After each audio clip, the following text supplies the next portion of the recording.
The bartender put the check down in front of Jason. Jason didn't look at it, just reached into his jacket and put his card on top without breaking eye contact with the bottom of his glass. Kate looked at the check. "That's mine." He looked at the receipt, then at her.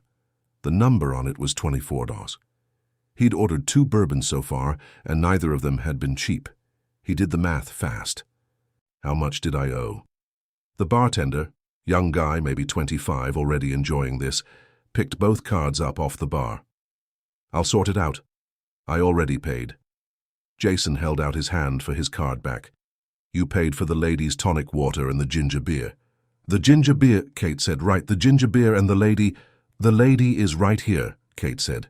The bartender smiled and walked away. Jason watched him go. Then he turned back and Kate was already looking at her phone, which meant she had been watching the whole thing and was now pretending she hadn't. "I'm sorry," Jason said. "It's fine." That was, really, it's fine. She still wasn't looking at him. He could have left it there. Should have, probably. But the bourbon had been doing something to his sense of where things ended and other things began, and he heard himself say, "I've been off all day." She looked up from her phone then, not with sympathy, just with attention, the kind that doesn't announce itself. "Conference?" she asked. No. He picked up his glass, set it down. "I missed my flight. I was at the cemetery and I lost track of time." The bar noise filled the space between them. Someone dropped something behind them. The rain was doing something against the windows. She didn't tilt her head, didn't go soft in the face, didn't say, "Oh no," or "I'm so sorry," or any of the things people reach for when they don't know what else to do with bad information. She just held the eye contact and waited. He didn't know what to do with that. "My dad," he said. 5 years today." "Okay," she said, not dismissively, like she understood that some things don't need a response. They just need to land somewhere. He hadn't planned on saying any of that. He ordered another bourbon. The bartender came back with 2 receipts separated correctly, and an expression that said he was enjoying himself more than he was going to admit out loud. "So," Jason said, because they were past the part where he could pretend he wasn't talking to her. "What's the conference? Interior design? You're a designer." "I am." He looked around the bar. She caught him doing it. "Don't," she said. "I wasn't going to say anything. You were going to say something about the lighting." He had been going to say something about the lighting. It was warm, considered, nothing in the room fighting with anything else. "It's not bad. It's decent for what it is." She set her phone face down on the bar. Warm without trying too hard. Which is the goal? Which is always the goal? She picked up her ginger beer. Most spaces just try too hard. He thought about the tasting room he'd renovated 3 years ago. White walls, chrome fixtures, a designer from Portland who'd charged him $40,000 to make it look like a magazine spread that had nothing to do with the valley or the vines, or anything that was actually his. The wine publications had loved it. He'd hated it from the first Tuesday it was finished and kept that to himself for 3 years. He didn't say any of that. "Where are you from?" he asked. "Currently? Atlanta. Before that, Lisbon. Before that, Chicago. Currently." He turned that over. "How does that work?" "Every 3 months, roughly, I move." "Don't you ever want to—" He stopped. "What?" "Land somewhere." She looked at him then with something he couldn't fully decode. Not offense. More like she'd heard that question many times and made peace with being annoyed by it. "I have everything I need wherever I go," she said. "That is landing somewhere. The precision of it. The way it was already assembled, already packaged. Not hostility. Just a thing she'd said enough times that the edges were smooth." He nodded like he bought it. He didn't quite. But it wasn't his business. Somewhere around her 2nd ginger beer and his 4th bourbon, he genuinely lost count. He said it. Not on purpose. Not sure what connected it to what came before. "I'm very good at running something I never wanted." She went still. Not visibly, nothing she'd have admitted to, but something in her stopped moving. "The winery," he said. "My dad's. I turned it into something that wins awards, that people drive 2 hours from Portland to visit. And He paused. "I'm genuinely good at it. That's the part that gets me, that I'm actually good at it." The bar kept going around them. Low music. Other people's conversations running together into something shapeless. She didn't say you should do what you love. Didn't say it's not too late, or have you ever thought about, or any of the exits people hand you when you say something real and they'd rather redirect than sit in it. She said, "What did you want?" He almost laughed. "Music. I played. I wrote stuff. Guitar mostly. I was 22 when I stopped." "Why'd you stop?" "Dad got sick." She nodded. "Once." That was the whole response. And something in his chest, he didn't know what to call it, felt like a knot that had been there all day, loosened by about half a turn. Not gone, just less tight. He couldn't remember the last time he'd said that out loud to someone who didn't already know the answer. She closed her tab, the correct one, and stood up, picked up her bag. The kind of bag that was practical without announcing it, worn in the way things get worn when you actually use them. He realized as she was standing that he didn't know her name. "I should," she said with a small motion toward the elevators. "Yeah." He stayed on his stool. "Sorry again. For the tab thing. You need to stop apologizing for that." "Right." She looked at him for half a second longer than a goodbye requires, long enough that he noticed. Then she left, crossed the bar without looking back, turned the corner past the lobby, gone. He turned back to his drink. The bartender materialized from somewhere, started wiping down the bar with the slow, deliberate energy of someone who had been watching and was now deciding how much to show that he had. "What's her name?" Jason asked. The bartender kept wiping, smiled at the bar top. "That's not really how it works, man." Jason finished his bourbon. Outside, the rain kept going. Inside, the bar filled up with people who had places to be in the morning and people who didn't, and the low noise of both kinds mixed together into something that passed for company. He sat there a while longer. She smelled it before she saw him. Cedar and something darker. Not cologne exactly. More like what's left after cologne does what it's going to do and settles into skin. She'd noticed it in the bar last night and filed it away the way she filed most things. Quietly, without comment, without deciding what to do with it yet. She was third in line at the breakfast station when she placed it. He was second. He hadn't seen her. He was looking at the coffee options with the focused attention of someone who slept badly and was now treating the decision between dark roast and medium blend like it had actual consequences. He had a grey long sleeve on, untucked. Same boots as last night. His hair was pulled back. She could have stepped to a different station. There were 3 open. She stayed in line. He turned around with his cup and almost walked into her. "Hey." Not surprised exactly. More like he'd been half expecting the world to keep doing this. "Hey," she said. That was the whole reunion. He moved to the side so she could get to the coffee. She poured without looking at him. He stood there long enough that it became a choice to stay, which meant it was already something. The announcement came while she was eating alone at a corner table by the window, watching the rain do what Portland rain does in October. Not dramatic, just permanent, like the sky had decided and wasn't interested in discussing it. A woman from the front desk moved through the breakfast room with the posture of someone delivering information they've had to deliver before and have not gotten better at delivering. Overbooking. Renovation on the 4th floor, starting today, sooner than expected. Several rooms affected. Deepest apologies. A limited number of upgraded options available. Kate put down her fork.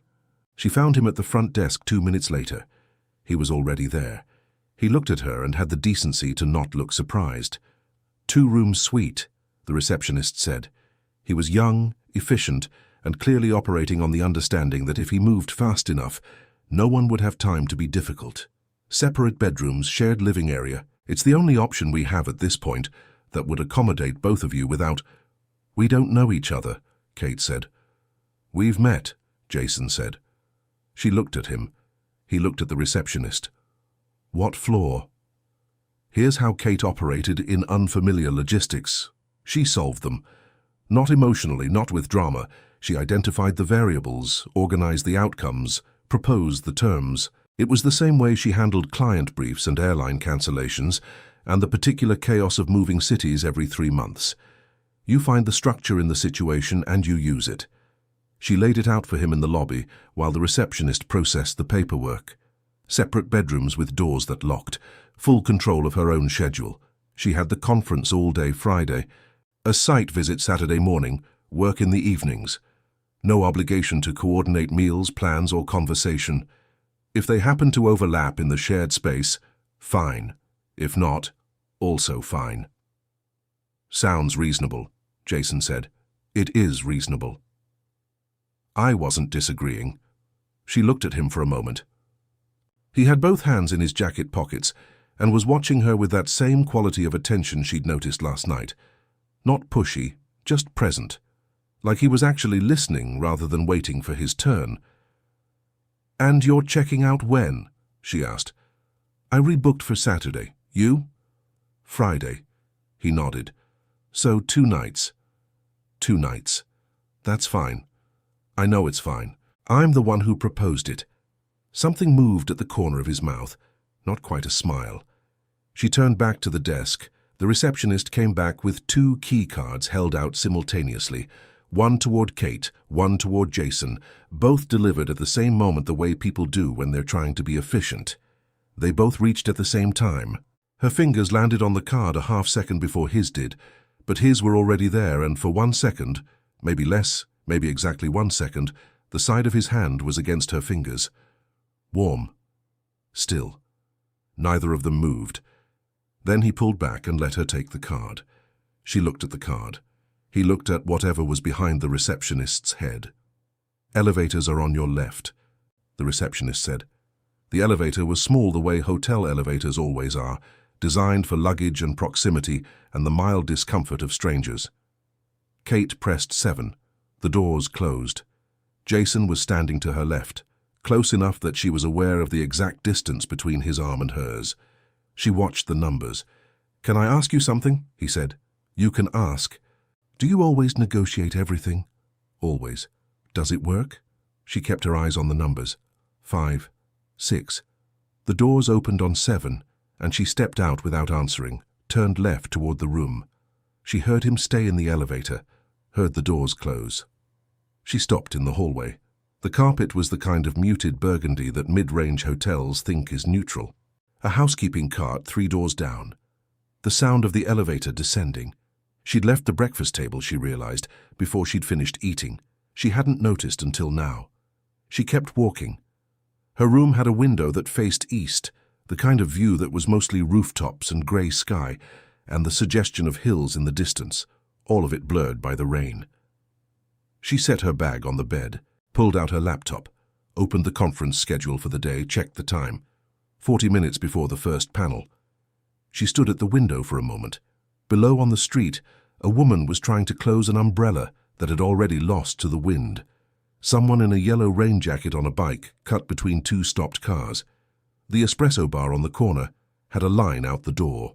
Portland just kept going like that, indifferent and alive. She pulled the key card from her pocket and set it on the desk. It was the same key card he'd almost touched. She opened her laptop. She heard the order before she heard the voice. Black coffee, large, whatever's darkest. She knew before she turned around. He was at the counter with his jacket damp at the shoulders and his hair doing something the rain had decided for him, talking to the barista like a man who'd been walking for hours and had finally stopped without planning to. He hadn't seen her yet. She was at a corner table with her laptop open and her conference lanyard still around her neck, and a half-eaten sandwich she'd been ignoring for 20 minutes while she worked through the notes from the morning panels. She could have not said anything. "Portland's a small city," she said. He turned, looked at her, looked at the table, looked at the empty chair across from her the way a person looks at something they're trying to not visibly want. "I was walking," he said. "I can see that." "The conference let out early?" "Lunch break." The barista held out his coffee. He took it. Stood there for a second with a large ceramic cup in his hand and rain on his jacket and no particular place to be. She pulled the empty chair out from under the table with her foot. Not an invitation, just a fact. The chair was there. He could do what he wanted with that. He sat down. The Hawthorne district had that specific Portland quality of not trying to be anything in particular and ending up being everything. The cafe had 2 steps down from the street, a long wooden counter worn smooth from years of elbows, and a grey cat asleep on a chair near the window, with a handwritten sign on the seat that said, "Not for sitting," which everyone read and no one followed, because the cat was already there and had clearly won. The rain on the glass made the street outside look like a painting someone hadn't finished. Jason wrapped both hands around his cup and looked at her laptop screen. "Is that a floor plan? Residential project, client in Savannah." She turned it slightly so he could see. "They want the kitchen open to the living space, but they keep saying they don't want it to feel like an open floor plan." "What does that mean?" "That means they saw something in a magazine and want that thing, but don't know what that thing is, and now I have to figure out what they actually want from a description that contradicts itself." He looked at the screen for a moment. "The island's doing a lot of work." She looked at him. "What?" he said. "You read floor plans?" "My dad renovated the winery 3 times in 15 years. I grew up watching him argue with contractors." He leaned forward slightly, tilting his head at the screen. "If the island's the divider between the 2 spaces and it faces the living room, it's open, but it has a threshold. The person cooking is in the kitchen. Everyone else is technically somewhere else. There's still a separation, it's just not a wall." She looked at the screen, then at him. "That's exactly what they want," she said, "and they don't know it yet. You're going to have to explain it to them. I'm going to have to explain it to them like they thought of it." He laughed. "Short, genuine, not performed." "Is that in the job description?" "It's the whole job description." She started talking about the project properly after that. The clients, the house, the particular challenge of a 1920s Savannah craftsman, where every time you move one wall you discover the house has opinions about it. She was using her hands without meaning to, tracing the outline of rooms in the air, and at some point she stopped caring about that. "The problem is the hallway," she was saying, both hands up, sketching something invisible. "It's original to the house. It has this beautiful heart pine floor, and the clients want to take it out to expand the dining room. But if you take out that hallway, you lose the sequence of the house. The way you move through it. You enter, and there's this narrow moment, and then it opens. That's not accidental. Whoever built that house in 1923 knew what they were doing." She stopped. Jason was watching her. Not at the invisible floor plan, at her. He'd been watching for a while. She could tell by the slight stillness of it, the way a person goes quiet when they've shifted from listening to just looking. She put her hands down. "Keep going," he said. She looked at him for a second. His voice hadn't changed. He wasn't smiling in a way that meant anything except, "I'm paying attention and I want more of it." It wasn't flattery, it was just, he meant it. She picked her hands back up, kept going. Somewhere between her second coffee and him finishing a bowl of soup he'd ordered, without making a thing of it. He told her about the Willamette Valley in October, what the harvest actually looks like from the inside, which was nothing like the Instagram version. 40-hour days. Decisions that changed the whole character of the wine made at 2 a.m. by people running on cold coffee and stubbornness. The particular terror of watching weather reports when you've got Pinot Noir on the vine, because Pinot is sensitive in a way that other grapes aren't. Thin-skinned and reactive. And one hard rain at the wrong time can take an entire year's work and turn it into something you have to sell in bulk and not put your name on. "You love it," she said. He paused. "The harvest, yeah."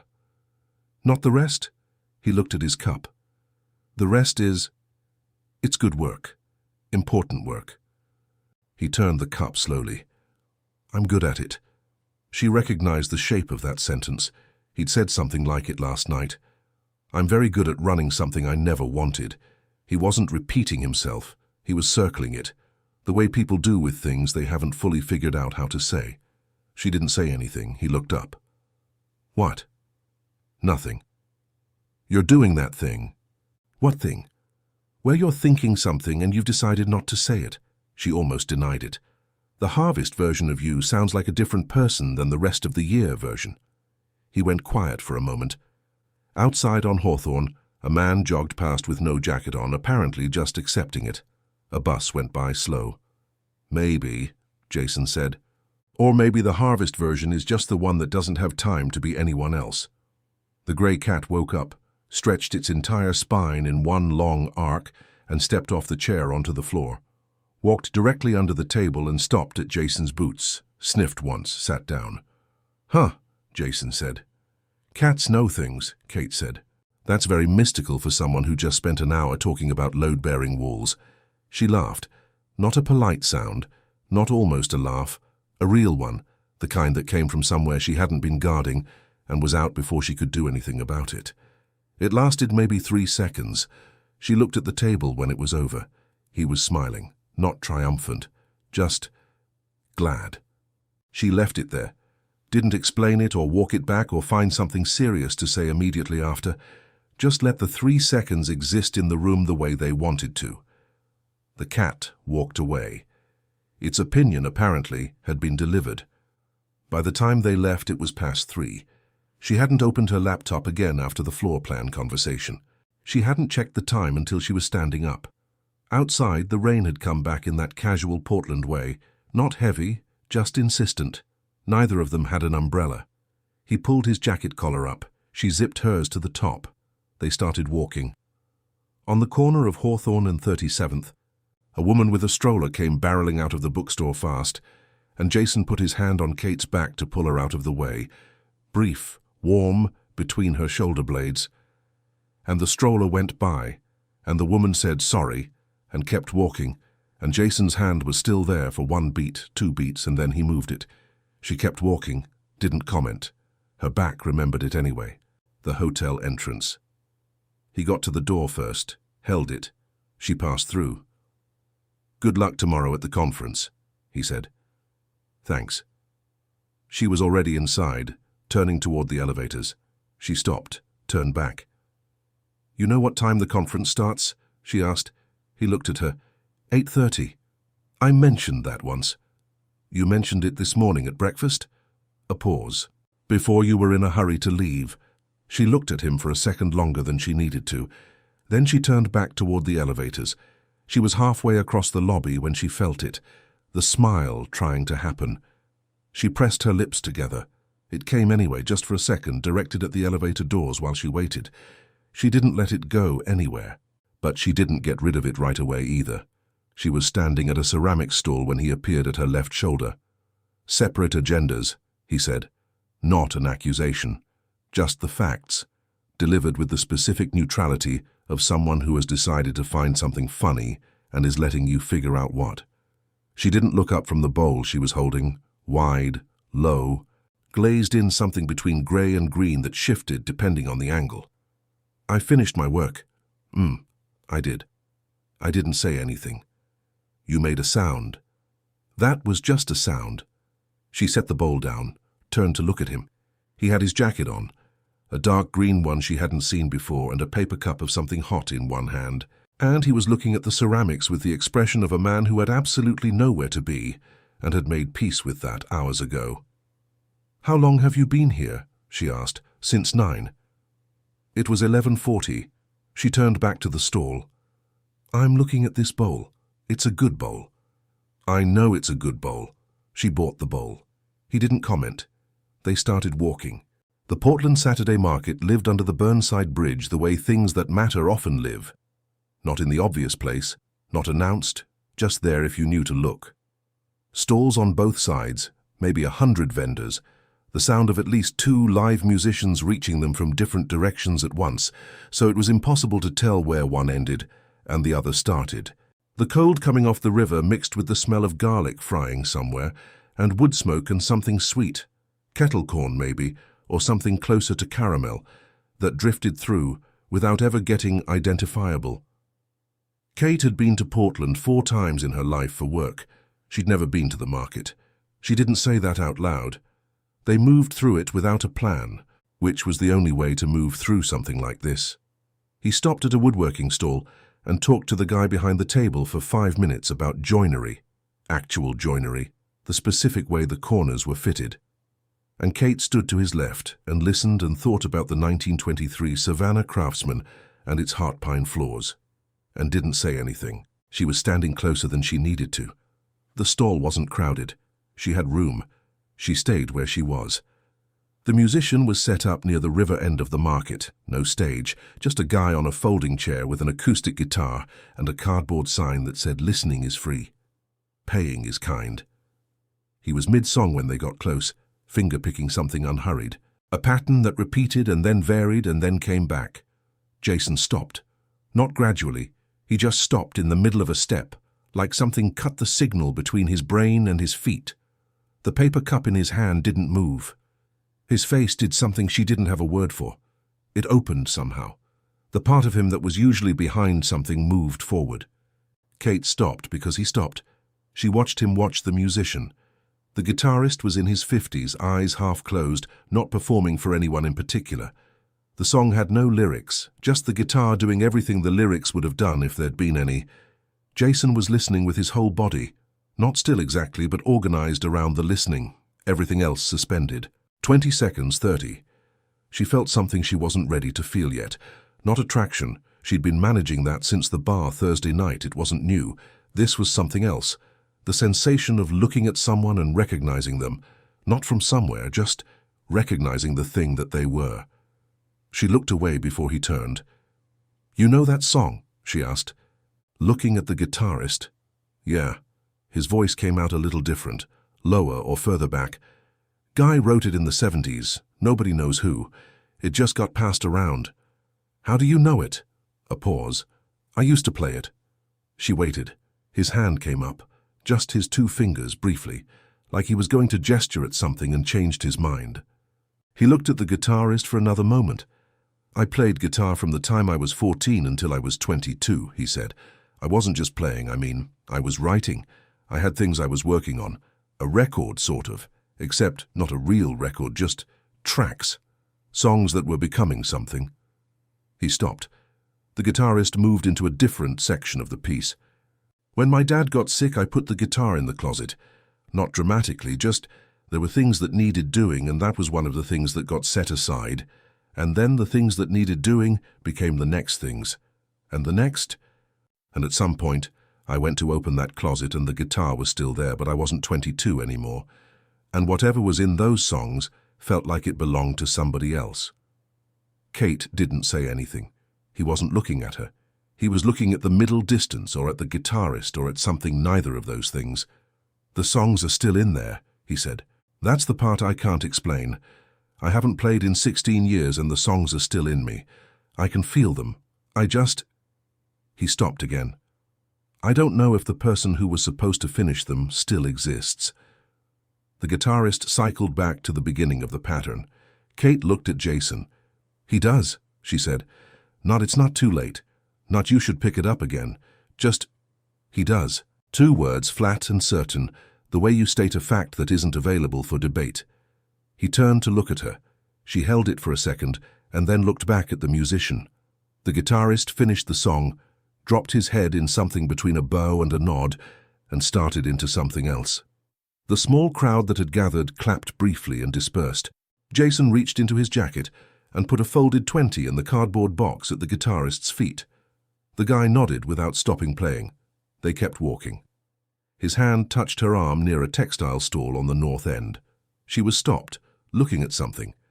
And he came up behind her and touched just below her elbow, light, to turn her attention toward a different stall across the aisle, where a woman was demonstrating something with blown glass that was actually worth stopping for. His hand on her arm, the wool of her coat between his palm and her skin, and still somehow warm. He didn't move it when she turned to look at the glass.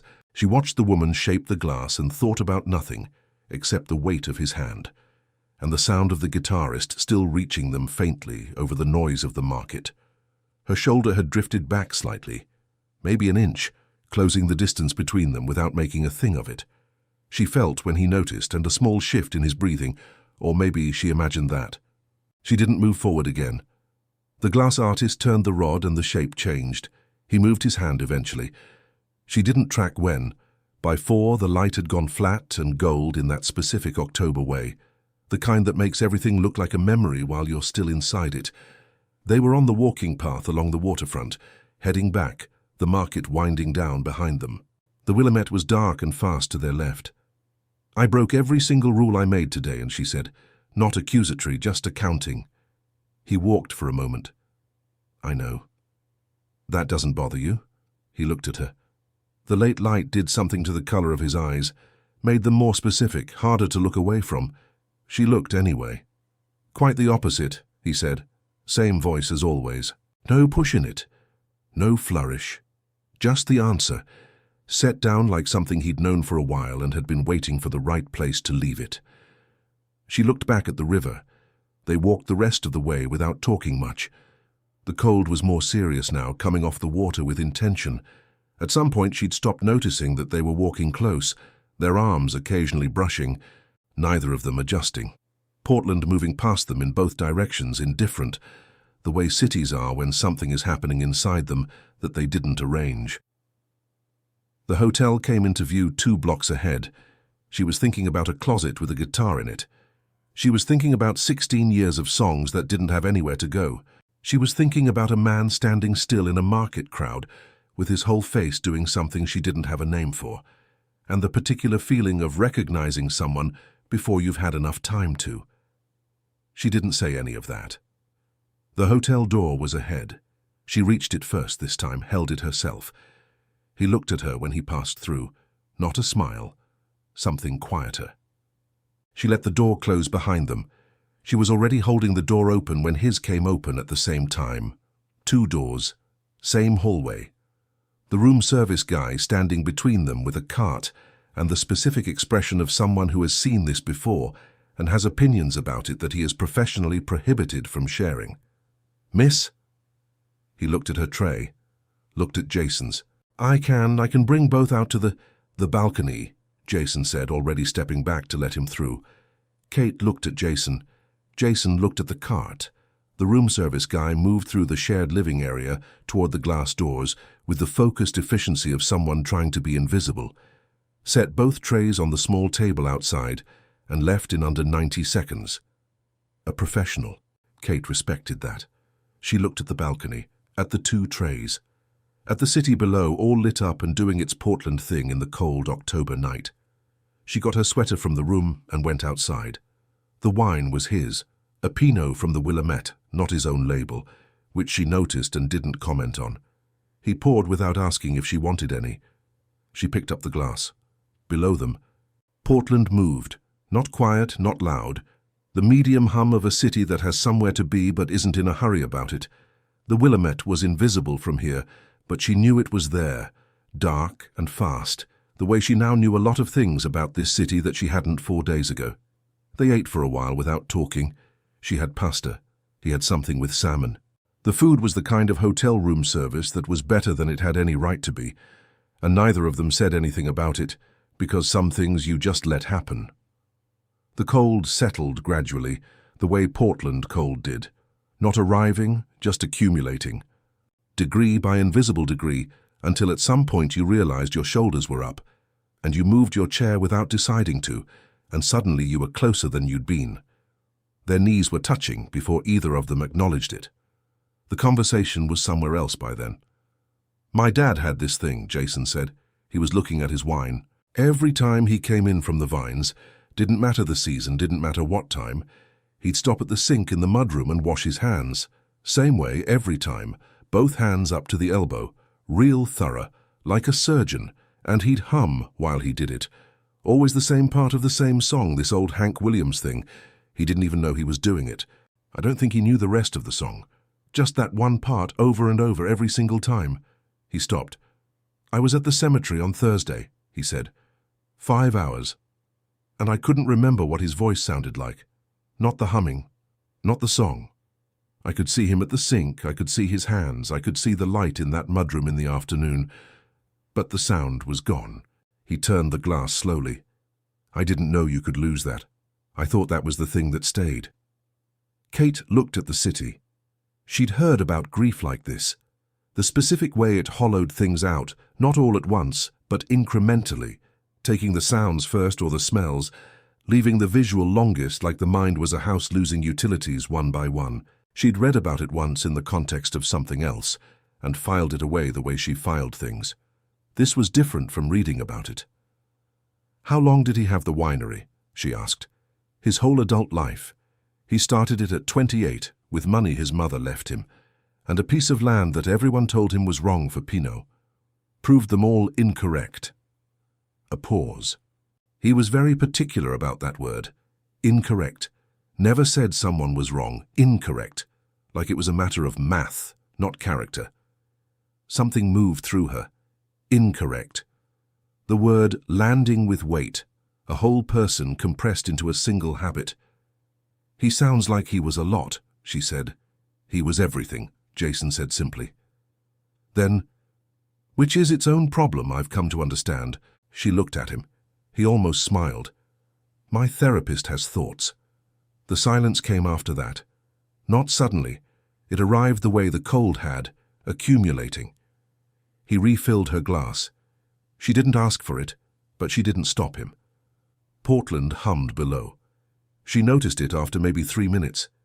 She wasn't filling it, not planning what to say next, not monitoring the shape of the conversation, the exits, the way it might need to be managed. Not performing at ease, just sitting in the cold with her wine and the city below. And it was fine. It was more than fine. It was the first time in she couldn't remember how long that silence with another person didn't feel like something to be solved. She looked at the Willamette she couldn't see. She understood that she had a problem, not a small one. Can I ask you something? She said. You can ask. His own phrase back at him. He caught it. The moving. She set her glass down. You asked on the first night if I ever wanted to land somewhere. I gave you the answer I give. I know. You knew it was the answer I give. Yeah. She looked at her hands. The ceramic bowl she'd bought at the market was inside. On the kitchen counter, still wrapped in the paper the vendor had folded around it.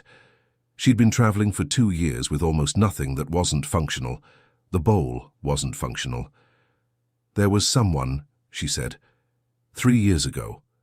We were in Chicago. He was from there, roots deep, the kind of person who knows the same people since elementary school and still sees them every month. And I was there on a project that turned into 18 months. She stopped. He was good, a genuinely good person. And the longer I stayed, the smaller the space got. Not because of him. He didn't do anything wrong. It was the weight of being known in one place. Of being a person who had a usual at restaurants, and who people called when they needed a third for dinner, and who had opinions about which dry cleaner on the north side was better. She paused. That's not... I know how that sounds. It sounds true, he said. She looked at him. I left and I told myself it was because I needed to move. But I've been moving for 3 years and I'm still not sure if it's something I need or something I'm doing, instead of something else I need. She picked up her glass, put it back down. I've never said that out loud. The city kept going below. Somewhere across the way a window lit up, someone coming home late, turning on lights, just living. What would happen, Jason said carefully, if you stopped moving and it turned out you were fine? She looked at him for a long moment. That's what I'm afraid to find out, she said. He held that, didn't redirect it, didn't offer the exit, just let it exist in the cold air between them, where it wanted to be. She didn't know what time it was when she stood up, late enough that the street noise had thinned, and the wine was gone, and the cold had gotten serious in a way that said, this is ending whether you want it to or not. She picked up her plate. He picked up his. They moved back inside together, set the trays on the kitchen counter, and the suite was warm after the outside in a way that took a second to adjust to. The lights were low. Through the glass doors the city was still visible, smaller now, more distant, like something they'd come back from. She turned toward her room. He was right there. The suite was big, but the space between the kitchen and the hallway wasn't, and she turned and he was closer than she'd calculated, and for a moment she just looked at him. The tiredness on him, the particular quality he had of being exactly where he was. No performance of presence, just actual presence. His hair had come partly loose from whatever he'd done with it. The collar of his shirt was open. She turned toward the hall. His hand closed around her wrist, not her arm. Her wrist. The narrowest part, where the pulse lived, where you could feel a heartbeat if you were holding it right. His fingers weren't tight, they were just there, certain. She stopped, didn't turn around. The city made its sounds outside. The refrigerator made the low sound refrigerators make. Somewhere down the hotel hallway an elevator opened and closed. He let go. "Good night, Kate." The way he said her name, not different than before. The same 2 syllables, the same voice. But she heard it different. The way you hear a word different once you understand what it means. She walked down the hallway, opened her door, closed it behind her. The wood was cool against her back. She stayed there, not moving, not thinking in words, just standing in the dark with the city coming through the curtain gap in thin strips of light across the floor. Her wrist. She pressed the fingers of her other hand there, over the place where his had been, and felt her own pulse going faster than the night called for. She stayed at the door a long time. She was still dressed. That was the thing she noticed when she sat up. She'd been lying on top of the covers with her shoes off and her clothes on, and her eyes open for 40 minutes, which meant some part of her had known she wasn't staying there.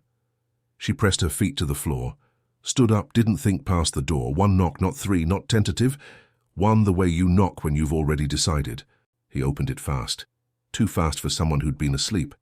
He was still dressed too, same shirt, untucked. First 2 buttons open now. His hair was down. He looked at her with an expression that wasn't surprise exactly. More like someone who heard their name called from a direction they didn't expect. "I don't want to waste the time we have left being reasonable," she said. He didn't say anything. He opened the door wider. She went in. He reached for her first, not the careful way he'd touched her before, not the deliberate patience of a hand at a wrist. Both hands, her face, like he'd been holding something back for days and had just been given permission to put it down. She felt the warmth of his palms before she felt the kiss. And then the kiss. Nothing tentative about it. The kind that happens when 2 people stop negotiating and just arrive at the same place at the same time. She grabbed his shirt. The fabric bunched in her fingers. He made a sound low in his throat, not performed, involuntary, and pulled her closer. And she felt the full length of him against her and thought, briefly and with some clarity, oh, this is what it was going to be like. She'd known. She'd been managing the knowing since Thursday night. There was nothing to manage now. His mouth moved to her jaw, her neck, and she tipped her head back, and her hands slid from his shirt to the back of his neck, and she held on. The city was outside doing its quiet late-night thing, and none of it was relevant. The room was warm. His skin was warmer. The cold they'd both been sitting in on the balcony for hours was completely gone. At some point she laughed, not nervously, not because anything was funny. The laugh came out of her chest without permission, full, short, real. And he pulled back enough to look at her. And she shook her head because she couldn't explain it exactly, except that something she'd been carrying since she walked into that bar on Thursday had just been set down. The relief of it. It came out as a laugh. He was looking at her like she was something. She pulled him back in. Later, much later, the city gone dark and quiet outside. He was tracing something on her shoulder. Not a pattern, not words, just his fingers moving the way fingers move when someone is thinking, and their hands have found something they don't want to stop touching. She was on her side facing the window. He was behind her, the length of him warm against her back, his chin near her hair. The light through the glass was the amber grey of deep Portland night, past the hour when most things had somewhere to be. She was awake. She was pretty sure he knew she was awake. Neither of them said anything for a while. The fingers kept moving. The city made its low sounds. The room had that specific quality of 2 in the morning. Outside time, outside logic, the place where things are true that are harder to hold in daylight. "You're still thinking," he said, low, not quite a question. "I'm always thinking." "About what?" She looked at the window, at the amber light, at the shape of Portland out there still going. "Whether I know how to do this." He didn't answer right away. The fingers slowed. Then, "Do this how?" "Just..." She stopped, started again. "I'm good at arriving. I'm good at the first few weeks somewhere new. The learning curve, the novelty, the work."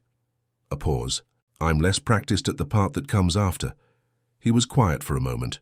She felt him thinking through his answer the way he thought through most things, not rushing to it. "What part do you think comes after?" he asked. She turned to look at him over her shoulder. His face in the low light, the specific quality of someone who asks a question because they genuinely don't know the answer and would like to. "The staying," she said. He held her eyes for a second. Then he pressed his mouth to her shoulder. Not a kiss exactly, just contact, his lips against her skin for a moment, and didn't say anything. She turned back to the window. His arm came around her. She let it. The morning arrived grey and quiet. She was awake before him. Not by much, maybe 10 minutes, the light still thin and directionless the way Portland light was on overcast mornings. She lay there, looking at the ceiling, and ran a quiet inventory of herself. What she felt, where things stood. He was asleep beside her with the specific stillness of someone who finally got there. His breathing even. His hand loosely near hers on the sheet, not holding, just close the way things end up when two people fall asleep touching, and sleep rearranges them slightly. Here was what she knew. She had rules. She'd proposed them 4 days ago in a hotel lobby, with the certainty of someone who understood her own patterns. Separate rooms, independent schedules, no obligation. She knew why she had those rules. They weren't arbitrary and they were load-bearing. They held up something she'd built carefully over 3 years of not staying anywhere long enough to leave anything important behind. Here was what else she knew. She had stayed in line at a coffee station when 3 others were open. She had pulled an empty chair out with her foot. She had sat in a cafeteria for 2 hours without opening her laptop. She had memorized the way a soft guitar case knocked against a hip on a sidewalk she hadn't walked yet. She had knocked on a door at midnight and said, "I don't want to waste the time we have left being reasonable," and meant every single word of it. The rules were load-bearing. She was standing on different ground now. She didn't move, just lay there while Portland woke up outside, and the man she'd met 4 days ago over a confused bar tab breathed evenly beside her, and the ceiling offered no particular answers. After a while, she heard him shift. "Hey," he said, voice rough with sleep. "Hey." A beat of silence. Not uncomfortable. The opposite. "Coffee?" he said. "Yeah." He got up. She listened to him moving through the suite. The kitchen, the coffee maker, the specific sound of the balcony door being opened 2 inches the way he did every morning, a habit she'd already filed away without deciding to. The smell of coffee reached her. She looked at the ceiling one more time. Then she got up. She was at the table with her cup when he came back and sat across from her. They didn't talk about the night before. They didn't talk about Friday. They didn't talk about what the next few days were or weren't, or what any of it meant in the larger sense. He had his coffee. She had hers. The rain had started again outside. Light, the way Portland rain defaulted to when it wasn't making a point. The city doing its Monday thing below, indifferent and alive. At some point she opened her laptop. At some point he picked up his book. The suite was quiet in the way shared spaces go quiet when 2 people have gotten past the part where they feel the need to fill it. She was aware of him across the table, the specific weight of his presence which she'd been aware of since Thursday, and was now no longer pretending she wasn't. She read the same sentence in the Savannah project file 3 times. The 4th time it went in. She kept working. "I'm doing this, and I'm still leaving Friday." She'd said that to the ceiling 4 hours ago with her shoulder against his. "I know." He'd said it without hesitation, like he'd been sitting in that sentence already, waiting for her to arrive. She looked at the rain on the window. She still had a conference, she still had work, she still had a flight booked and a next city, and all the mechanics of a life that moved. None of that had changed in one night. And yet. She looked at her coffee cup, at the color of it. Not too dark, not too light. The exact ratio she used every morning. He'd been watching. From the first day, he'd been watching. She didn't say anything about it. But she felt it sitting in the center of her chest, small and warm and specific, like the ceramic bowl she'd bought at the market and had no practical reason to own. Tomorrow was Tuesday. The rain kept going. She kept working. The morning had a different quality than the ones before it. Not dramatic, just different. The suite was the same, Portland was the same grey and wet outside. The coffee maker made the same sound it had made every morning. But she was in the kitchen in her socks, and he came out of his room, and there was no negotiation about it, no performing of ease. Just two people in the same space at the same hour who had stopped pretending the space was divided. He poured his own cup. She was already at the window with hers. "I want to walk," he said. She set down her cup and went to get her coat. He walked with purpose on Mississippi Avenue. Not fast, just directed, the way someone moves when they know where they're going and have decided not to announce it. She noticed it by the second block. The way he scanned the left side of the street more than the right, the way he slowed at each corner before she could see the next block. She didn't ask. The shop was between a letterpress studio and a place that sold reclaimed furniture, a narrow door, a hand-painted sign, the kind of faded that was real and not designed, cascade strings and things, in letters that had been retraced so many times they'd lost their original font. Through the window, instruments on the wall like they were hung there to live, not to sell. He slowed, stopped, looked at the window. "You want to go in?" she said. Not a question. He pushed the door. Inside, warm, dim, the smell hitting her first, wood and rosin and old metal strings and something underneath that she couldn't name, but that felt like accumulated time, like what years smell like when they're spent in the same room as music. Guitars and banjos covering most of the wall space. Cases stacked in the corners. A man behind the counter in his 60s who looked up, clocked Jason the way people in instrument shops clock people who actually play, and went back to whatever he was doing with a tuning peg and a rag. Jason moved through the shop slowly. She found a wooden chair, three-legged, paint-speckled, tucked against the back wall under a row of mandolins, and sat in it. Nobody had put it there for customers. She sat in it anyway. He took down a guitar from the wall, not the nicest one, mid-range, cedar top, the kind that had been played enough to have personality. He turned it over once, then sat on the stool near the counter and set it across his knee. She watched him look at it. He ran his thumb across the strings, not a chord, just checking. The sound filled the small shop, and the man behind the counter didn't look up. Jason adjusted his left hand on the neck. She saw him work out where things were, like someone returning to a room they haven't been in a long time, and finding the furniture moved slightly. Then he started to play. It began careful. Single notes first, testing the path, and then a pattern that started to accumulate into something. A melody that rose and turned and came back to itself. She'd heard him describe it, but hearing it was different. There was nothing amateur about it. The hesitation from the first notes disappeared by the second phrase, and something else came through. Something that had been sitting in a closet at a vineyard for 16 years, apparently intact, waiting. He played for maybe 2 minutes, then stopped. His hand stayed on the strings. He looked at the fretboard. "That's where I stopped," he said. Not to her, not to the room. Just the fact of it. 22. Right there. Silence. The man behind the counter was still doing his thing with the tuning peg.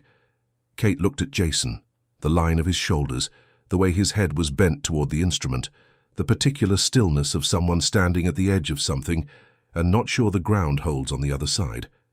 "Keep going," she said. He looked up. She held his eyes. Let the 2 words be what they were, including what they'd been the first time in the cafeteria, when he'd said them to her over a floor plan and she'd picked her hands back up. She knew he knew. The corner of his mouth moved once, and then he looked back down at the guitar. He played. The melody found its way through the break and kept going, not perfectly, stumbling once in a passage that was technically demanding, going back and finding it again, and then the last 30 seconds coming clear and unhurried and exactly right. The shop was very quiet around it. She didn't move. When he finished, his hand rested flat on the strings. He looked at her. She didn't applaud, didn't say beautiful or Jason or that was anything. She just smiled. The slow kind that starts somewhere in the chest before it reaches the face. Completely involuntary, completely hers. He looked at her like he was memorizing it. She let him. He took the guitar to the counter without discussing it, set it down, asked the price, paid cash. The man wrapped the neck in a cloth and put it in a soft case that came from under the counter. The whole transaction took 4 minutes. She watched him carry it out. On the sidewalk, Mississippi Avenue in the mid-morning, a food cart opening up across the street, the smell of something frying coming through the cold. She put her hand flat on his chest. Not phrased as anything, not going anywhere. Just her palm against the front of his jacket, where she could feel him breathing. He looked down at her hand. She kept it there for 3 seconds, 4. Then she took it away. He caught her fingers before they were gone, held them for a moment, not pulling, just acknowledging, and then let go. They started walking. She was memorizing things and she knew it.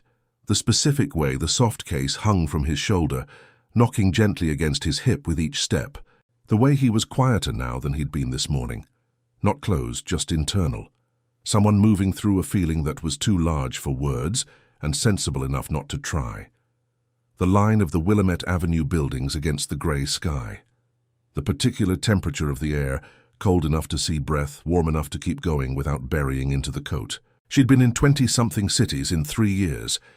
She'd developed a habit of not looking too closely at any of them, not because they weren't worth looking at, because looking closely made leaving harder. She was looking closely. She noticed herself doing it and didn't stop. They ate lunch at a cart on the avenue, nothing fancy, fish tacos and hot sauce and paper napkins that immediately failed in the wind. And she stole a piece of his because hers was gone first, and he pushed the rest of the wrapper toward her without looking up from his own. Small, domestic. The kind of thing that happens between people who have been together long enough to stop performing consideration. They hadn't been together long enough for that, and yet. "How does it feel?" she asked. The guitar case was leaning against the cart beside them. He chewed. Thought about it with the seriousness of someone who wasn't going to give her the easy answer. "Like I found something I'd convinced myself I'd lost," he said. "Which is worse than losing it a little bit, because now I have to figure out what to do with it." She looked at the case. "You already know what to do with it." "I know what I want to do with it. That's not the same thing." She looked at him. "When did it stop being the same thing for you?" He was quiet for a moment. "When I was 22. They were back on the avenue, heading in the general direction of the hotel when he said it. Not planned, she could tell by the way it came out, like something that had been waiting for a gap in the conversation, and took the first one available. "I didn't know I was going to do that today." She looked at him. "I mean, I knew where the shop was. I've walked past it before. But I didn't." He paused. "I didn't know I was going to go in." She was quiet for 1 step. 2. "I did," she said. He stopped walking. She stopped too. They were standing on the sidewalk with a guitar case between them and Portland, moving around them in all directions, and he was looking at her with an expression she hadn't seen on him before. Not the contained attention, not the patience, not even the openness from the night before, something raw. Something that was about being seen in a way that was unfamiliar and not entirely comfortable, and clearly not something he was going to look away from. She held it. He reached out and tucked a piece of her hair back. Not because it needed it, just because his hand wanted somewhere to go. She felt his fingers at her temple for a second. Gone. They walked. She kept the feeling of it in her chest like a small warm thing, separate from everything else, something to account for later. Friday was 3 days away. She was counting now. She hadn't been counting before. She opened the curtains, and Portland was gone. Not overcast, gone. The window was just grey-white and wet. The buildings across the street dissolved into nothing somewhere around the 4th floor, the street below visible only as suggestion. The rain wasn't falling so much as existing, total and indifferent, the kind that makes the idea of going anywhere feel faintly absurd. She stood at the glass in her sleep shirt and looked at where the city used to be. Behind her, the suite was quiet. Then, the sound of the coffee maker finishing its cycle. He was already up. He'd left a cup on the counter for her. Not placed with ceremony, just there, next to the machine, the way you leave a cup for someone when you've already stopped thinking about whether to. She picked it up. It was still hot. He was at the other window with his own, looking at the same nothing she'd been looking at. "It's not stopping," he said. "No." They stood on opposite sides of the room looking at the rain for a moment. Then she crossed to the couch and sat. He stayed at the window another minute, came and sat at the other end. That was the decision. It was made in about 45 seconds and no one made it. The day moved the way days do when the weather has removed all the options and left only the room. She worked for a while at the kitchen table, the Savannah project, markup notes for the contractor, a client email she'd been putting off. He read something on his phone, then switched to a book she hadn't seen him with before, pulled from somewhere in his bag. The guitar case leaned against the wall of his bedroom, visible through the open door. Neither of them mentioned it. Around noon she got up to refill her coffee, and he held out his cup without looking up from the page. She refilled it. He said nothing. She said nothing. She went back to the table. She sat down and looked at the email she'd been drafting and thought about the fact that she'd just refilled his coffee without being asked, and he'd just held out his cup without asking, and neither of them had marked it as anything. She thought about what that meant for approximately 10 seconds. Then she finished the email. The afternoon. The rain doing what it was doing. Portland completely gone outside. The sweet warm. The light flat and grey and coming from everywhere and nowhere. The kind of light that makes everything feel slightly outside of time. She was on the couch. He was in the chair he'd migrated to, feet on the coffee table, the book down now. Both of them in the specific comfortable silence of people who have run out of things to perform. She had her legs folded under her. There was a throw blanket she'd pulled from somewhere that was now half on her and half not. He reached over without looking and tucked the loose end of the blanket over her feet. She looked at him. He was looking at the window. Hadn't noted his own action. His hand had just done it because her feet were cold, and the blanket was there and she was there, and so the blanket went to the feet. Simple as that. She looked at the window too. Something in her chest did a thing she didn't name. They didn't leave. "Room service again," she ordered. He added something to the order at the last second over her shoulder. She added it without comment. They ate at the coffee table. He poured wine. She found something on the television that was acceptable background, a nature documentary about something oceanic, the kind of thing where the narration is slow and the images are beautiful and you can talk over it or not and neither is wrong. They talked over it, then didn't, then did again. He told her about the first harvest he'd run alone after his father died. The specific terror of it, not because he didn't know what to do, but because there was no one to tell when it went right. "That was the part nobody prepared you for," he said. "Not the grief of the hard moments, the grief of the good ones." She turned that over. Then, "My grandmother used to call me every Sunday.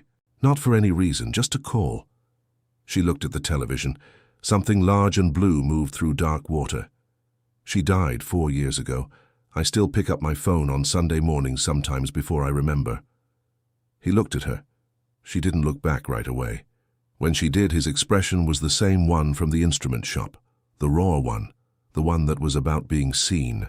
"I don't usually tell people that," and she said, "I know." She looked back at the television. The rain was still going when the documentary ended, and she didn't turn anything else on, and the room went quiet, except for the rain. It was late, but not very late. 10, maybe 10:30, the kind of hour that's late enough to feel like its own territory. She was against him by then. Not dramatically. Gravity and the length of a day, the particular pull of a warm body in a cold world. Her head on his shoulder, his arm around her, resting there without weight, the city completely invisible outside. She felt him awake, the specific quality of someone who isn't sleeping and isn't talking, just holding something they don't have words for yet. "If I stayed another week," she said to the window, "would it change anything?" The room held the question. She counted. 4 seconds, 5, the refrigerator, the rain. "It would change everything," he said, "which is exactly the problem." She didn't answer. Not because she had nothing to say, because what he'd said was the truest and the most careful and the most painful thing. True because 1 week would change everything. Painful because 1 week wouldn't be enough to change it in a way that could be put back if it went wrong. And they both knew it, and neither of them was pretending otherwise.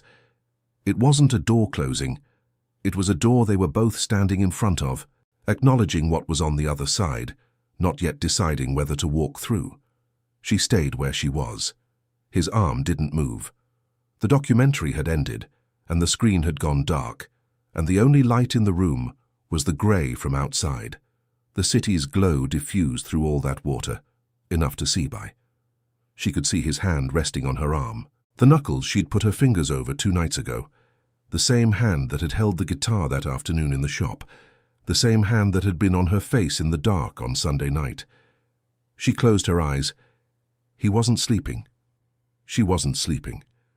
They were both awake in the dark, listening to Portland make its sounds, doing the thing that people do when something is ending, and they've decided not to waste what's left. He moved eventually, shifted so he was lying back, and she moved with it without negotiating, and the throw blanket was somewhere, and the rain was still going and the room was still warm. His hand was in her hair, the same careful way as before. She wasn't asleep this time, but he moved like she was. Like the point wasn't for her to feel it, like he was doing it for himself. The slow drag of his fingers through, gentle enough that it could have been nothing. It wasn't nothing.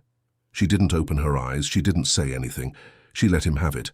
The silence, the dark, the hair, the rain. Whatever he was holding that needed the holding. She understood without being told that he was storing things, the same way she'd been doing since Mississippi Avenue, the same way you do when you know you're in the last of something. Thursday tomorrow, Friday after that. She pressed closer and didn't think about what it meant and fell asleep. She woke up at 6:08 without the alarm, the body knowing before the brain did. That specific kind of wakefulness that doesn't come with grogginess, just arrives, full and cold and clear, like a fact being delivered. Friday. She lay there for a moment, looking at the ceiling. The rain from Wednesday was gone. The light coming through the curtain gap was the pale grey of early October morning, the kind that didn't promise anything. She got up, made the bed, didn't think past the next thing. The mala was done by 6:50. She'd packed efficiently. She always did. 3 years of practice, everything in its place, nothing uncertain. The red suitcase stood by the door of her room with the quiet finality of a decision that had already been made. She looked at it, went to make coffee. He was in the kitchen when she got there. He'd heard her moving. She could tell by the way he was leaning against the counter with his own cup, not freshly poured, already half gone, the posture of someone who had been waiting without admitting to waiting. His hair was down. He had the same grey long sleeve from the first morning, or one exactly like it, and she noticed that and didn't say anything about it. She poured her coffee. They stood on opposite sides of the kitchen the way they had Wednesday morning, except Wednesday had been the beginning of a day, and this was the end of something else. Portland was out there again, visible this time, the city having returned overnight. The hills soft in the early light, the river somewhere beyond the buildings dark and moving. He looked at his cup. She looked at the window. The silence lasted longer than it should have, not uncomfortable. The opposite, the kind of silence that's so full it takes up space the way a sound does. She was aware of the clock on the microwave. 7:04. Her car was booked for 8:30. She knew the conference was over. She knew what came after 8:30. She knew all the mechanics of the next 6 hours, and none of it felt real in this kitchen with the October light doing what it was doing. He set his cup down. "The song I finished on Tuesday," he said. She looked at him. He wasn't looking back. At the window, at the counter, at the middle space between them, his voice was even. The voice he used when he was being most careful. "I've been writing things since I was 14, and I never named them before they were done. It was like superstition, I guess. You don't name something before it exists all the way." He stopped. "I named this one before I finished it." A pause. Small, but she felt the weight of what was in it. "It has your name." The kitchen was very quiet. "I'm not telling you that so you'll do anything differently," he said. "I'm telling you because I've been not telling you for 2 days, and that felt like its own kind of dishonesty. And you don't—" He stopped again, found the thread. "You don't strike me as someone who wants to be protected from true things." He picked up his cup, took a drink, put it back down. That was all of it. She stood there. Here is what 8 mornings of knowing someone looks like when it has to fit inside a silence. Thursday night on the balcony in the cold, the wine gone, Portland below them, the refrigerator making its sound, his hands on her face in the dark of Sunday, the permission in it. The musician in the market stopping dead in his tracks. He does. The way the cat had walked directly to his boots, her hand flat on his chest on Mississippi Avenue, 3 seconds, 4. The coffee cup left on the counter, the blanket on her feet without him noticing. I've been hurting for days. This is different. The hair in the dark. Thursday tomorrow. Friday after that. The song has your name. She set her cup down, crossed to the door of her room. He didn't move, didn't say anything, just waited. The quality of stillness he'd had from the beginning, the one that wasn't passivity but patience, the one that understood that some things couldn't be pulled, only waited for. She crouched down in front of the red suitcase, unzipped it, lifted the laptop out from where she'd packed it between her folded clothes and the inner lining, the specific pocket she always used, the one she could find in the dark in any airport in the world. She set it on her knee, opened it. The project file was already in her inbox. The new client, Austin, a residential space, start date Monday. She'd confirmed 2 weeks ago. Flights booked, everything arranged. She opened the email, read the first line. Then she hit reply, typed 6 words, I need to push the timeline, and sent it before she could reconsider. Closed the laptop, looked at it in her hands for a moment, put it on the floor next to the suitcase instead of back inside. She stood up. He was still in the doorway between the kitchen and the living area. He'd seen. He understood what it meant before she said anything about it. She could tell by the way his face changed. Not relief, something more careful than relief. Something that knew what it was asking of her and wasn't taking it lightly. She crossed the room. He met her halfway. The embrace was nothing like Sunday night. No urgency, no arrival after waiting. This was the other kind. Both arms, her face against his shoulder, his chin at the top of her head, and the stillness of 2 people who had just made something difficult together and needed a moment inside that before they figured out what it meant. She felt him breathe, felt his arms tighten once, not dramatically, just affirming. She closed her eyes. They stayed like that. The microwave clock moved. 7:22. The phone went off in her pocket. She felt it before she heard it, the vibration against her hip, the notification pattern of the app, the driver's name appearing on the screen when she shifted enough to see it. Rodrigo. Black Honda. Outside. She looked at it. Jason was looking at it too. She put the phone back in her pocket. The screen went dark. Neither of them said anything for a second. Then, I don't know what I'm doing, she said. Neither do I. He paused. She felt the pause, the breath of it, the decision in it. But the Willamette Valley in October is beautiful. She looked up at him, his eyes, the particular brown of them in the morning light, which she had apparently memorized without meaning to somewhere between Thursday night and right now. Show me, she said. He did something then that wasn't quite a smile, more than that and quieter. The expression she'd been keeping in a separate place in her chest since the instrument shop, the one she'd told herself she'd account for later. Later was now. She went back to the red suitcase, zipped it closed, same contents, same weight, different destination. The laptop she tucked under her arm. He got his jacket from the hook by the door, picked up the guitar case. The suite was quiet behind them. Portland was out the window, going about its Friday, not paying attention. She pulled the door closed. The latch clicked. They went. The road to the vineyard was gravel that announced the car before it arrived.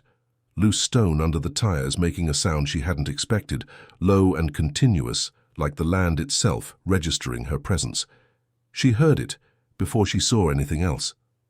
Then the rose appeared on both sides. Vines in October. The leaves turned to amber and copper and a dark red that wasn't quite burgundy, the color of something that had decided to be beautiful on its way out. The rose went farther than she could see from the car, perfectly spaced, the kind of order that takes decades to establish and looks effortless because of it. She kept driving. The house was at the end, was simple, white, not what the wine publications photographed. Behind it, the stone cellar, low and solid, built like something that intended to outlast everyone. The tasting room to the left, the one he'd renovated, the one she already knew was chrome and white and wrong for this land. She saw him before the car stopped. He was 3 rows in his work jacket, doing something with the canes at the base of a vine. He'd heard the gravel too. He'd straightened up and was looking at the car with the specific stillness of someone who has been expecting something and is now deciding how to receive it. She turned off the engine, sat for a second with her hands in her lap. Then she got out. He walked toward her from the rows, not fast, the same unhurried quality he'd had from the beginning, the one that had nothing to do with indifference and everything to do with having decided. She walked toward him. They met in the middle of the grounds, the packed earth between the vines and the buildings, and she had the red suitcase in one hand and the laptop under the other arm, and he had soil on his jacket, and neither of those things was relevant. The hug was different from the others. Not urgency, not the weight of a hard choice just made, just her arms around him and his around her and her shoulders going down, all the way down, the last of whatever she'd still been holding, and his chin at the top of her head and the smell of the vineyard on him. Earth, cold air, the faint sweetness of fermentation from somewhere nearby. The particular smell of October in the Willamette that she hadn't known was a smell until now. "You made it," he said. "I made it," she said. That was enough.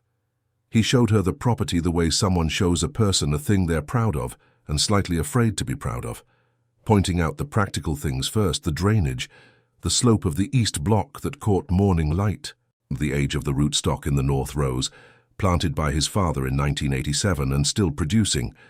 She listened with her designer's mind and her own mind at the same time, tracking what the land told her and what the buildings told her, and the relationship between the two. The tasting room was everything he described, $40,000 of chrome and white that could have been anywhere. Good bones, though.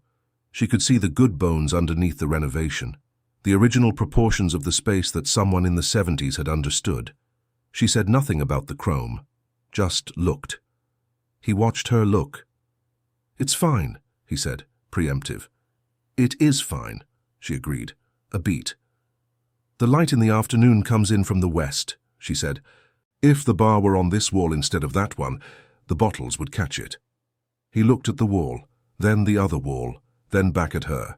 She'd already moved on, crossing to the far end of the room, where a row of stemware hung from a rack that had been installed slightly too high, the kind of height that was chosen from a design catalogue, instead of from the actual experience of reaching for a glass. She didn't comment. She just took down 2 glasses and set them on the bar. He came up behind her. "You just rearranged my tasting room." "I moved 2 glasses and condemned the bar." The bar condemned itself. She turned. "The bones are excellent, though." He took the glasses and went to find the wine. The afternoon. The light did exactly what she'd said it would, coming in from the west around 3 o'clock, amber and low, falling across the stone floor in long strips. She'd found her notebook in her bag, the small one she used for sight notes, and was sitting at the bar making rough sketches. Not asked, not presented as anything, just working, the way she worked, the pencil moving while her eyes went back and forth between the page and the space. He came back from the cellar with a glass for her, set it down without interrupting. Looked at the sketch. She turned it slightly so he could see better. He studied it for a moment. "That's the bar on the other wall, with the bottles facing west, catching the afternoon light." He looked at the actual wall, the actual light doing its actual thing, the way it would hit the bottles if the bar were there, the labels lit from behind, the amber glass of a Pinot glowing the way Pinot glows when it has good light and something to say. He took the notebook gently from her hands, looked at the sketch longer. "Can I keep this?" She took it back, tore out the page, handed it to him. He folded it once and put it in his jacket pocket, carefully, the way you put something in a pocket that you're going to take out again later. He got the guitar at 4:30 without announcing it. She was on the steps of the cellar, the stone steps at the entrance wide enough to sit on, facing the rows of vines and the view beyond them. The valley opening up toward the hills that were blue in the late afternoon, the sky above them that particular October blue you only get when the rain has cleared and the light is going sideways instead of down. She had her wine. He came out of the house with the soft case and sat on the step below her, one step down, his back against the side of the door frame, the valley in front of both of them. He took the guitar out without ceremony, settled it across his knee. She didn't say anything. Neither did he. He played. From the beginning this time. The cautious opening notes she'd heard in the shop, except not cautious now, just starting from the start the way a song starts. The melody she'd heard him describe before she'd ever heard it, the one that had been in a closet for 16 years, moved through its first phrase and its second and kept going. He passed the place where he'd stopped on Tuesday without pausing. She didn't mark it, just listened. The rows of vines were very still. The valley held the sound the way valleys do, not echoing, just keeping it, the way a room keeps warmth. He played through to the end. She knew when it was ending. The melody circling back to its opening phrase, the last variation on it, and then the final chord held until the sound was all overtone and then just air. His hand rested on the strings. The valley was quiet. She didn't say anything. She put her hand on his shoulder, just rested it there where she could feel him breathing.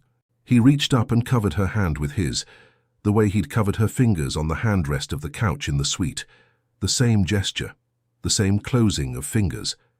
They stayed like that. The sun was low when she looked up from her glass and out across the rows. The vines in the amber light, the hills beyond them going from blue to purple, the smell of the earth cooling down for the evening, the particular sound of nothing, not city nothing, which is never actually nothing, but valley nothing, which is crickets and wind in the leaves and a bird somewhere deciding something. She tried to find what she was waiting for, the feeling of the clock, the tally of days, the mental map to the next departure, the next city, the next room to learn and leave. She looked for it. It wasn't there.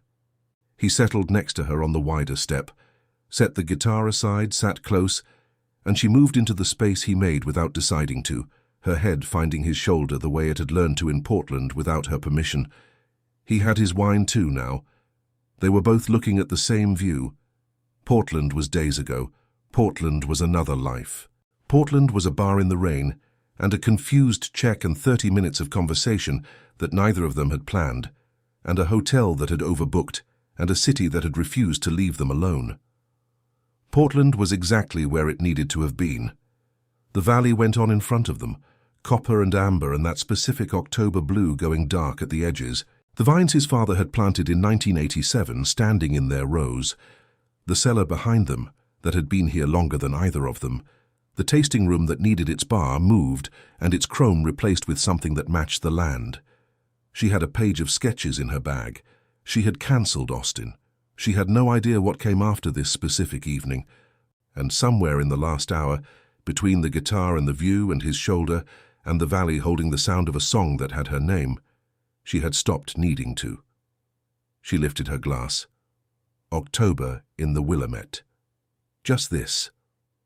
The bottles caught the light. That was the first thing anyone noticed now when they walked into the tasting room. The afternoon sun coming in from the west wall, hitting the Pinot Noir lineup at an angle that made each bottle glow from inside. Amber and garnet, and that deep burgundy that good Willamette Pinot goes when it has years behind it. Not dramatic, just right. The kind of right that made people slow down when they came in and look at the room instead of just entering it. The bar was on the other wall now.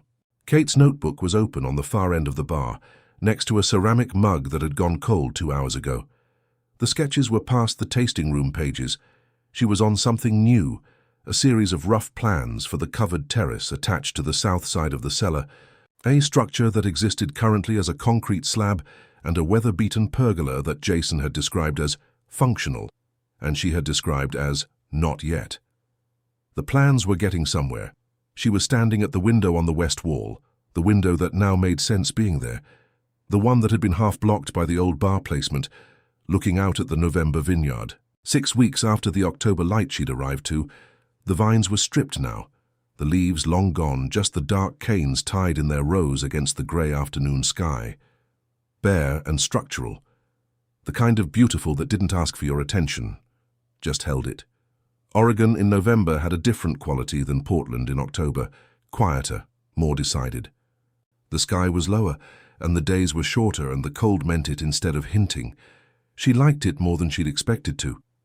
She hadn't told him that yet exactly, though she suspected he knew. She heard him before she saw him, the back door of the tasting room, the specific way it needed to be pulled closed or it didn't latch, a thing she'd learned in the first week.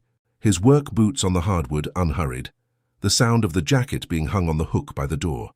Rodrigo said the Waverly group confirmed for the 15th, he said. How many? 12. Private tasting, dinner after. He came around the bar, looked at the notebook. Is that the terrace? Rough cuts. She turned the notebook so he could see. I want to talk to you about the roof pitch. You're going to want drainage on the north side or you'll spend November through March mopping. I spent the last 6 Novembers mopping. I know. That's why I'm telling you. He looked at the sketch, then at the window. The bottles catching the light, garnet and amber, the vineyard in rows beyond the glass.